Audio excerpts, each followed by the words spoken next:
मित्रों नमस्कार, मैं सत्येंद्र जैन। मध्य प्रदेश में तीसरी शक्ति के नाम से पहचान रखने वाली बहुजन समाज पार्टी से चुनाव लड़ने वाले, विधानसभा चुनाव लड़ने वाले अधिकांश लोग लोकसभा चुनाव आते ही भारतीय जनता पार्टी की शरण आते। इसमें से सबसे पहले बात करें अपन लाखन सिंह बघेल की। लाखन सिंह बघेल 2013 में करेला विधानसभा क्षेत्र से बहुजन समाज पार्टी के टिकट पर चुनाव जीतकर विधानसभा पहुंचे थे। इसके बाद वो कांग्रेस में आए और अभी अभी जब मुख्यमंत्री का ग्वालियर में पहला दौरा हुआ था उस समय बहुजन समाज पार्टी छोड़कर भाजपा में शामिल हुए। अभी ग्वालियर लोकसभा क्षेत्र की बात कर रहे हैं। ग्वालियर लोकसभा क्षेत्र के अंतर्गत एक और क्षेत्र आता है ग्वालियर ग्रामीण, जहां के पराजित उम्मीदवार भारत सिंह कुशवाहा भारतीय जनता पार्टी के लोकसभा प्रत्याशी हैं। यहाँ सुरेश बघेल बहुजन समाज पार्टी के टिकट पर चुनाव लड़े थे और उन्हें लोकसभा विधानसभा चुनाव में 26,990 वोट मिले। सुरेश बघेल के बसपा से खड़े होने के चलते भारत सिंह को साहब सिंह गुर्जर जो कांग्रेस के प्रत्याशी थे धूल चढ़ा दी और वो मंत्री जी का 10 साल बेमिसाल का नारा धूल सुसारित हो गया। सुरेश बघेल भी भारतीय जनता पार्टी में शामिल हो गए। ये ग्वालियर लोकसभा क्षेत्र की बात है। इसके बाद चलते हैं अपन भिंड लोकसभा क्षेत्र में। तो भिंड लोकसभा क्षेत्र में मेहगांव से राजवीर सिंह बघेल जो जिला पंचायत में उपाध्यक्ष थे वो चुनाव लड़े बहुजन समाज पार्टी के टिकट पर मेहगांव से। वो भी एक बार फिर भाजपा में वापस हो गए हैं। लाहौर विधानसभा क्षेत्र से चुनाव लड़े रसाल सिंह जो भाजपा छोड़कर बहुजन समाज पार्टी के हाथी पर सवार होकर लाहौर में नेता प्रतिपक्ष गोविंद सिंह को चुनौती देने के लिए बहुजन समाज पार्टी में शामिल हुए और चुनाव मैदान में तीसरे नंबर पर रहे। स्थिति ये रही। अब रसाल सिंह ने भी अब इस्तीफा देकर, बसपा से इस्तीफा देकर भारतीय जनता पार्टी में जाने की तैयारी कर रहे हैं। ये भिंड लोकसभा क्षेत्र दो लोग भिंड से, दो लोग ग्वालियर से।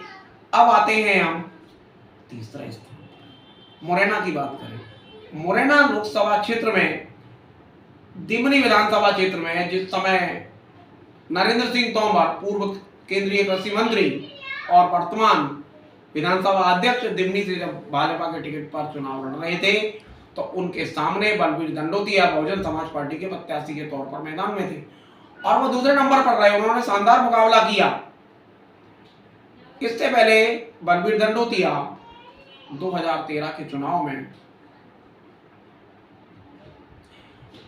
बसपा के टिकट पर चुनाव जीतकर विधानसभा की सीढ़ियां चढ़े थे, विधायक रहे। इसके बाद एक बार वो मुरैना से भी चुनाव बसपा के टिकट पर लड़ चुके हैं। एक बार लोकसभा चुनाव में भी उन्होंने हाथ आजमाए बहुजन समाज पार्टी से और उन्हें लगभग 1,36,000 वोट मिला था। और बलबीर दंडोतिया अब ये कहते हुए भाजपा में शामिल हो गए हैं कि मुझसे मुख्यमंत्री डॉक्टर मोहन यादव ने और प्रदेश भाजपा अध्यक्ष बीडी शर्मा ने बड़ा आग्रह किया था कि बलबीर जी हमारे साथ हो जाओ। तो बलबीर जी उनके इतने कहने पे ही हाथी से उतरकर कमल पकड़ लिया। इसके बाद अपन चलते हैं, ये मुरैना की बात हुई। गुना सीट पर, गुना में भी एक बड़ा परिवर्तन हुआ है। कांग्रेस से विधायक रहे थे 2 बार हरिवल्लभ शुक्ला पोहरी विधानसभा क्षेत्र से और एक बार वो समांतर दल से विधायक रहे। सुखलाल कुशवाहा जी की पार्टी थी और अगर सुखलाल कुशवाहा जी की पुनरुदय की बात करें तो सुखलाल कुशवाहा ने सतना लोकसभा क्षेत्र में 2 पूर्व मुख्यमंत्रियों को हरा लोकसभा की सीढ़ियां चढ़ी थी बहुजन समाज पार्टी के टिकट पर। उन्होंने स्वर्गीय अर्जुन सिंह और स्वर्गीय वीरेंद्र कुमार सकलेचा को चुनाव मैदान में शिकस्त दी थी। इसमें एक जो प्रत्याशी थे वो भाजपा से थे और जो दूसरे प्रत्याशी थे वो अर्जुन सिंह, उस समय उन्होंने कांग्रेस के टिकट पर चुनाव लड़ा। ये दोनों को पराजित कर सुखलाल कुशवाहा ने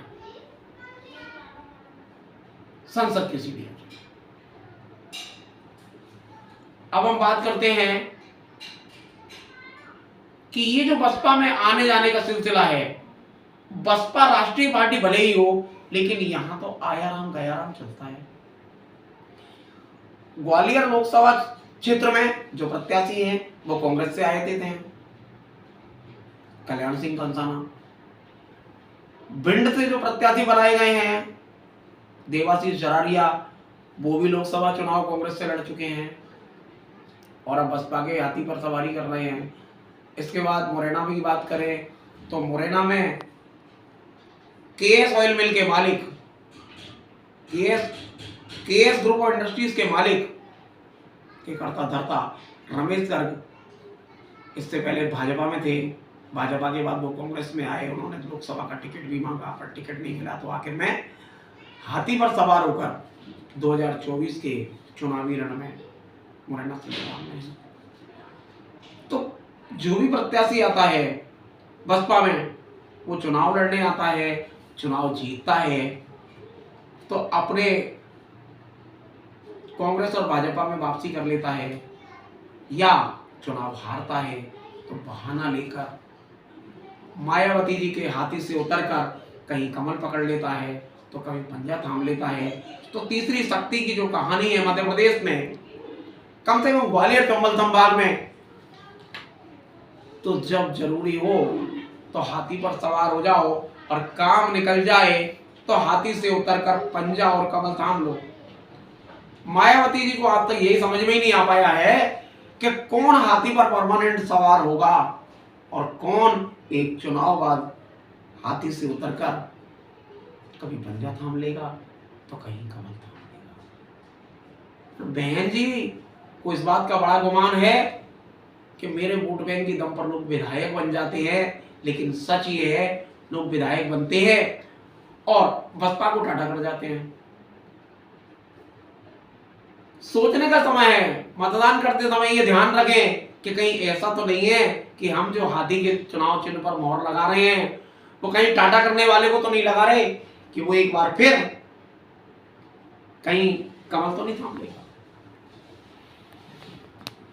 सोचिए, मतदान करने से पहले तीसरी शक्ति ये डवाडोल शक्ति है और इस शक्ति के साथ जाना आपके लिए, मतदान करना उनके पक्ष में कितना लाभदायक साबित हो सकता है। अगर फहरिस्त गिना दूं तो अभी तक जितने भी प्रत्याशी बसपा से चुनाव लड़कर विधानसभा की सीढ़ियां चढ़े हैं वो सब कोई भाजपा में है तो कोई कांग्रेस में। फूल सिंह बरैया किसी जमाने में बसपा के दिग्गज नेता हुआ करते थे, प्रदेश अध्यक्ष हुआ करते थे, लोगों ने मुख्यमंत्री का दावेदार माना करते थे, वो आज कांग्रेस में है।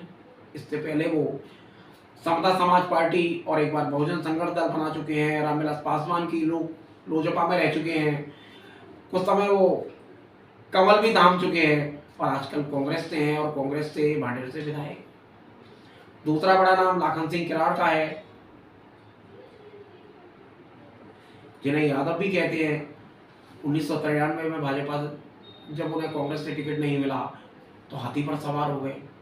1993 का चुनाव गिरद विधानसभा से जीता जो अभ्यथरवार कहलाती है। एंदल सिंह कंसाना का इतिहास भी यही है। एंदल सिंह कंसाना को जब कांग्रेस ने टिकट नहीं दिया तो कांग्रेस का झंडा फेंककर हाथी पर सवारी कर ली, 1993 का चुनाव जीते और उसके बाद वो दिग्विजय सिंह के शासनकाल में दूसरे मुख्यमंत्री काल में कांग्रेस में शामिल हो गए और मंत्री भी बने। आजकल सिंधिया जी के साथ भाजपा में हैं। मोहन यादव की सरकार में मंत्री हैं, इससे पहले शिवराज सरकार में भी मंत्री रह चुके हैं। तो तीसरी शक्ति जो है ना, वो आयाराम गयाराम पर चलती है। मतदान कीजिए, सोच कर कीजिए, फैसला कीजिए कि ये राष्ट्रीय पार्टियां, दो बड़ी राष्ट्रीय पार्टियां हैं, यही हमारे वोट की असली हकदार हैं और हमें परिवर्तन के साथ, समय के साथ इन राष्ट्रीय पार्टियों को ही चुनना चाहिए, जिससे देश में स्थायित्व तो रहे, विकास की बात हो। दलबदलू विकास नहीं करते, चाहे वो ज्योतिरादित्य सिंधिया हो या लाखन सिंह बघेल या राधेलाल बघेल या पूर्ण सिंह बरैया, ये आयातित लोग कभी किसी पार्टी का साथ नहीं देते। हम मतदाताओं को सोचना चाहिए कि हमारा मतदान